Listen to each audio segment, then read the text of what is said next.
Hey everybody, welcome back. Been a while since I made a non-live stream YouTube video. Sorry about that. Been really busy in the Discord and playing with my new Claude bot. Fun things happening.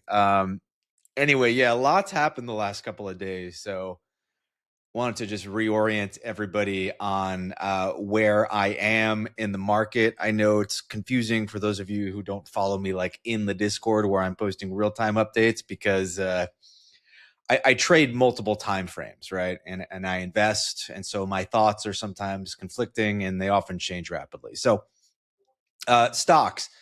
I have been pretty bearish on stocks since November, really, especially the NASDAQ, which basically has gone nowhere since NVIDIA earnings. Was positioned short yesterday, caught a really, really nice move. But then today, when I re-entered shorts, I started noticing some things. I ended up taking these shorts off, and I think that we may be in for a ripper to the upside. Still a little early in that call, but I'm seeing the signs of it. So let's go over the S&P 500 chart here. Show you what I'm seeing. First off, let's come to the monthly chart.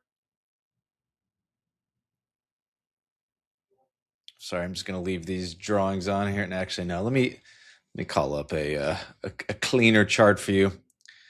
You know, we'll just delete them all. We'll do it live. We'll do it live. So monthly bullish order flow. The January candle closed above our prior up close candle. So this candlestick structure is all very bullish, right?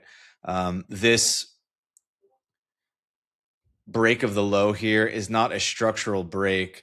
The monthly structure is down here. This is the monthly hammer candle that swept out our prior up close monthly candle, right? So you can think of this October candle as basically our monthly candle range until the January close, at which point this now becomes our new monthly candle. And we are allowed to sweep out the low of the candle to continue upwards. That's how some of our larger moves happen, as you can see here. So the monthly structure looks pretty good. The move yesterday took out the December low. So there's our December low on the chart. What does this look like on the weekly? The weekly is pretty interesting here because you've got this weekly order block.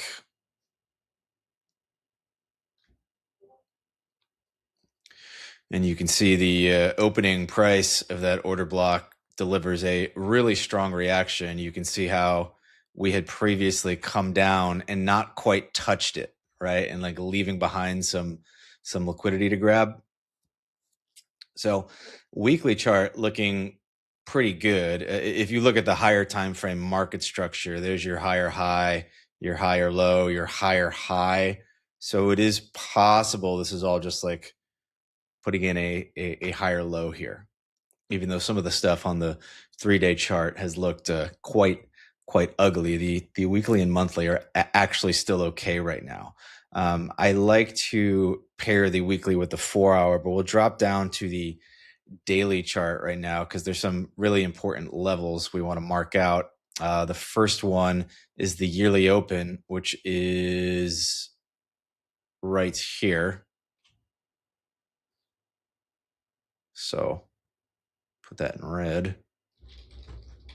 Here's your yearly open. And then we've got the monthly open for February, which is right here. So there's your February open. These are your key daily levels, right? And then from a candlestick perspective,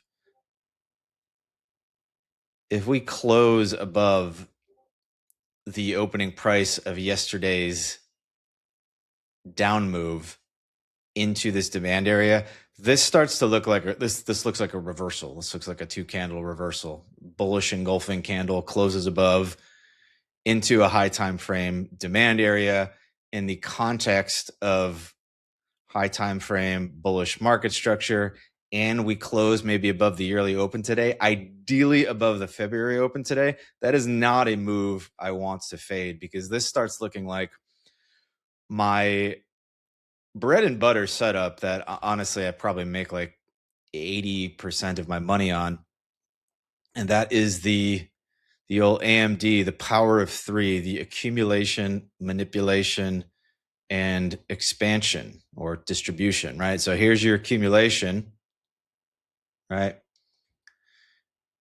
And that comes from price sweeping out liquidity back at the end of November, produces a strong move up, consolidation, and acceptance above the zone.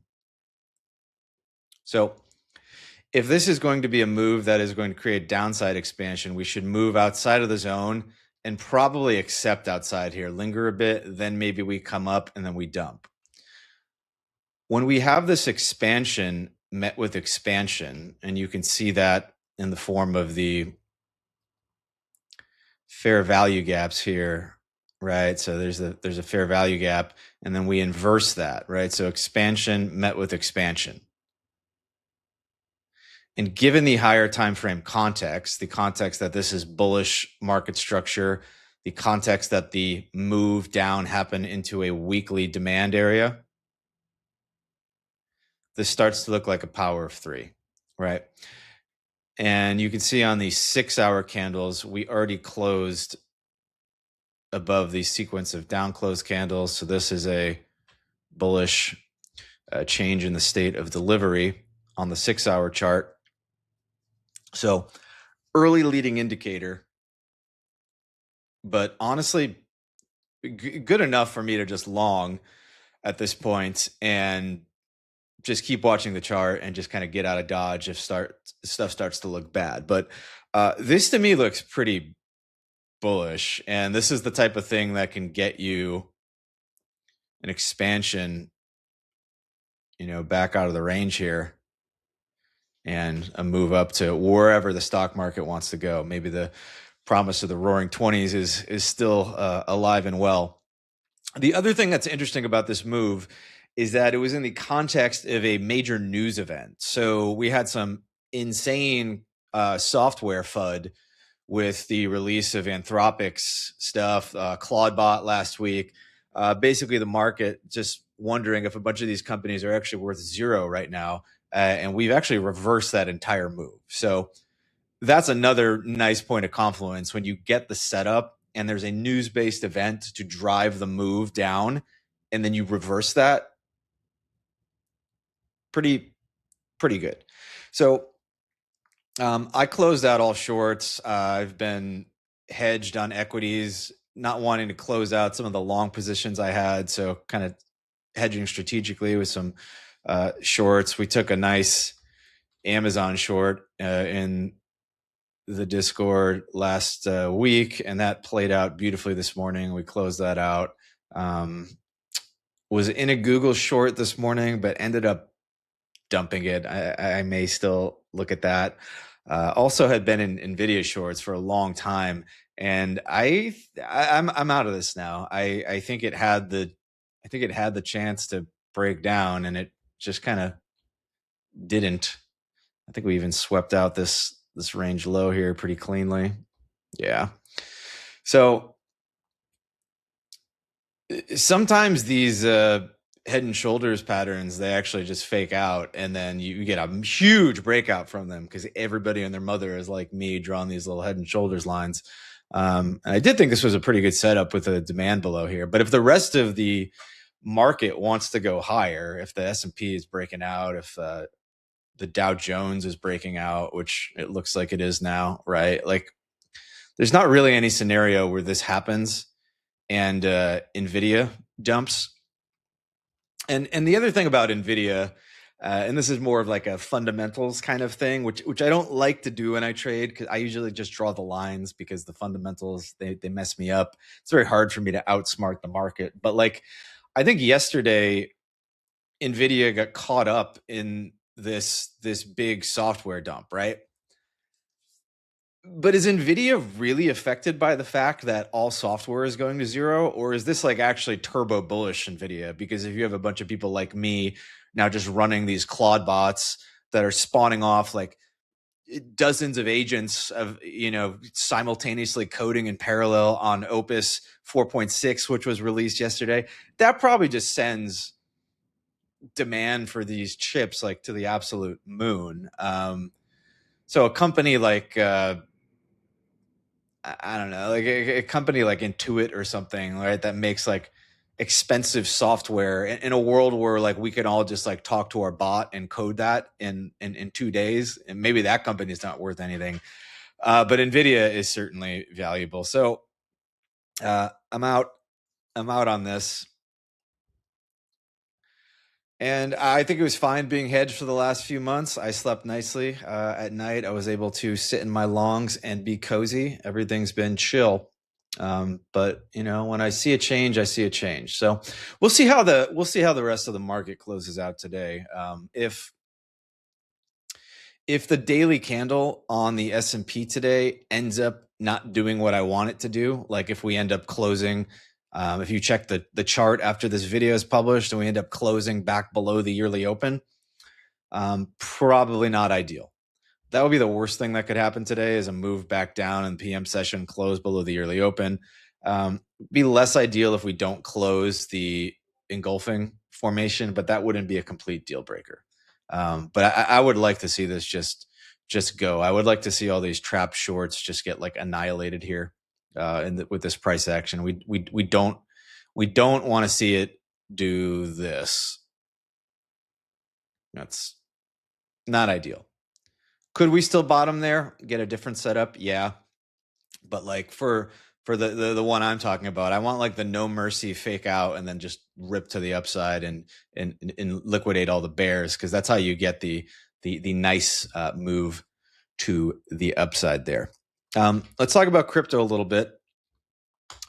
For those of you following me for the last few months on Bitcoin, I would like to point out that I was right, and your other bullish paid group leaders you follow were wrong. We did come in. We took this 74K. I was actually expecting, 72, 73K more precisely.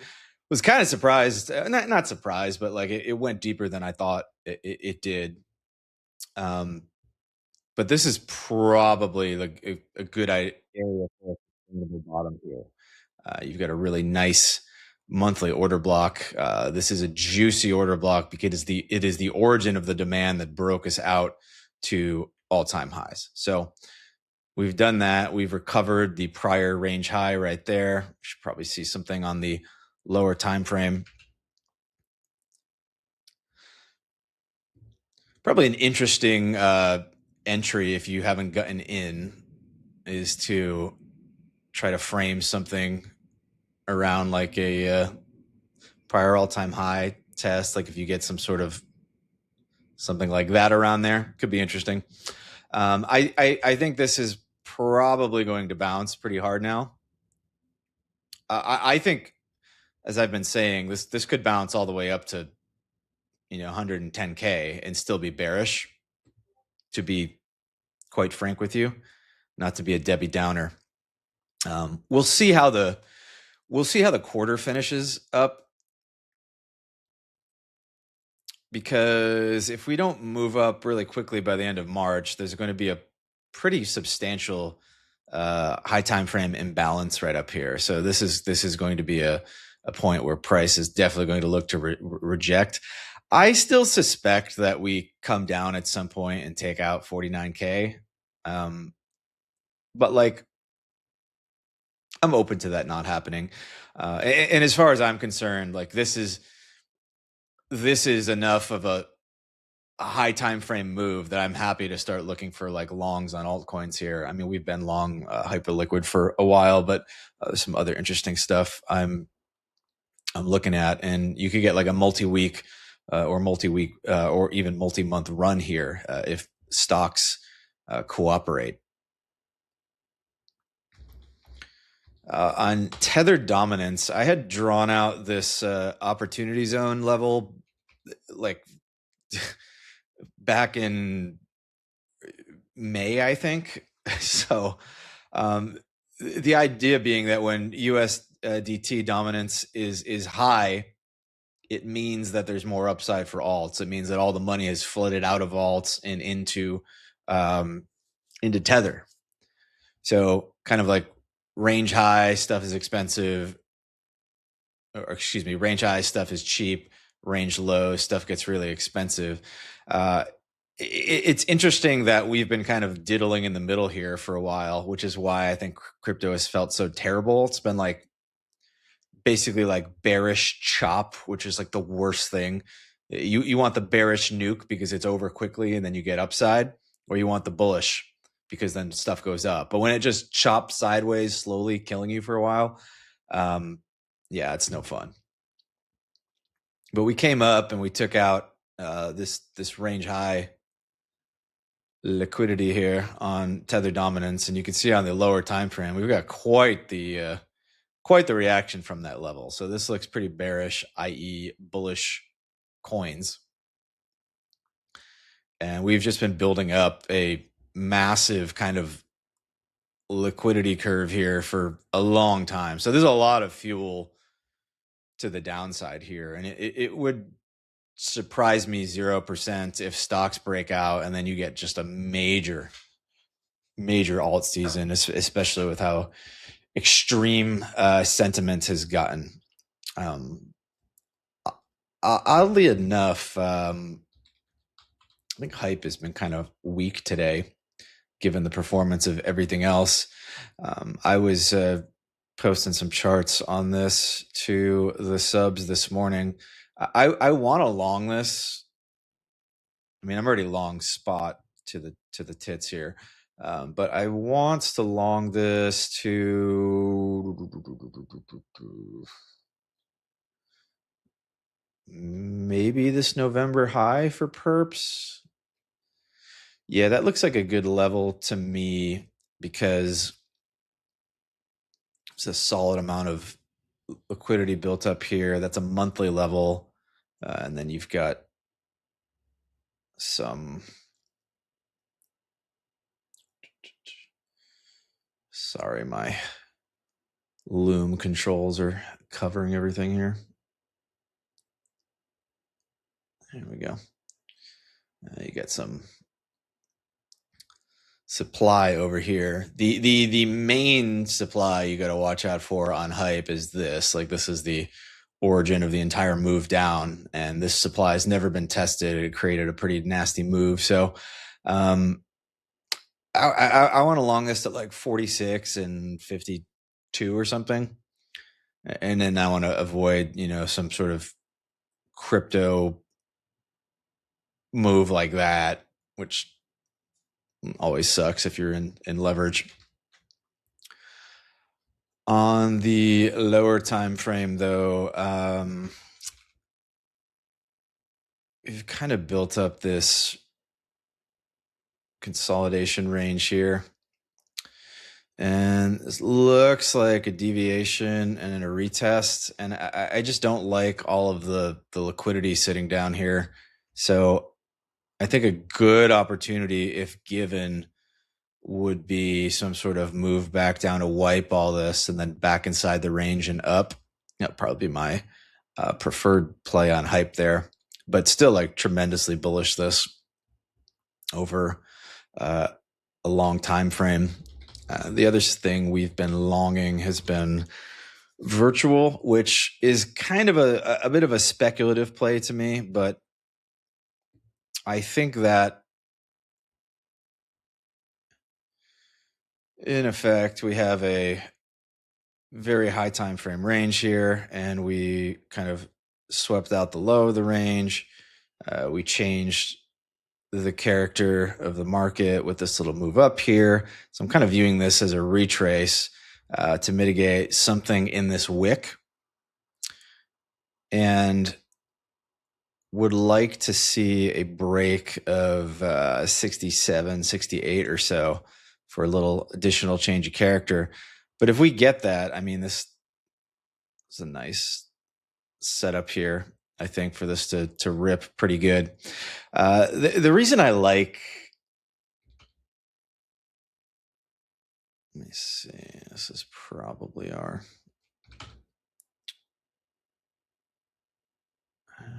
deviations. Yeah, so our 30 deviation is right around the supply here. So this would check out with some sort of nice move out of the range, maybe back inside the range. Who knows what it wants to do? I like virtual because it's kind of like a play on the whole agent thing, right? They've kind of launched all of this on-chain agent infrastructure, and in a world where people are not turbo bearish crypto and dare to dream about stuff again, it seems like the type of thing that can kind of turbo send to me. So been building a spot position in it and started building a perp position today just in case this is the real deal and our heart is not broken yet again. I'll wrap the video up here with Ethereum. So I had a nice short on Ethereum from 3,200. That was a hell of a move. I mean, good God. So nasty. So nasty. So high time frame. I've been saying this for a while, but my thoughts have not changed on this. You've got this kind of mother bar candle here. Sweep out the high of the candle, sweep out the high of this range. The obvious target is the mother bar low. That is 879. And then you could get a move down to 715, which is this candle. But I think that on Ethereum, at a bare minimum, the low of this kind of flat candle here, 1190, is a target that's going to be hit. I think it's probably hit this year. So 1190, 879, and 715, kind of my high time frame targets for ETH. I am not buying any spot ETH until it goes below here. I don't care. I just don't care. But I will buy down there. You can see maybe on the weekly chart here. Yeah, I mean this 1382 low is getting taken out at some point. I feel very strongly about that. It's chilling over this very juicy demand area. How exactly this thing gets there, I don't know. I don't have a strong opinion. It's been like just kind of like a great range trade, just kind of ping-ponging back and forth. And that's kind of how you have to treat it. It's kind of a mental illness thing because it looks like it's going to break out and it doesn't. But that's just range bound behavior, right? Like Ethereum is a gigantic range accumulating above this demand area. And I think when it finally taps into that and gets back inside, then it can maybe break out to the upside after everybody's given up on it. And I don't know how many years from now. But for now, we're trading it like a range. The level we just tagged was a quarterly low. So if I pop in the quarterly candle here, you can see, was that a monthly low? May have just been a monthly low. Yeah, that was the May low. So monthly low into this pretty nice little order block here. Saying this is probably the area we bounce from. Again, this is one-way price action. So just as fast as this came down, this could go all the way back up. This could even go back to all-time highs. Like that is definitely in the cards here. And it wouldn't be inconsistent with us going back to 800, right? Because there's kind of two ways that you get a distribution from a range, so kind of like a Wyckofffian thing, right? So you form your range. Is your range low, your range high, right? And then one way is that price comes up, breaks out,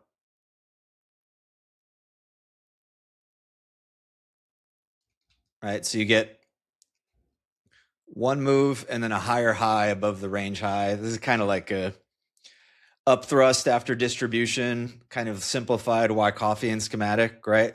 So that's one way that this happens.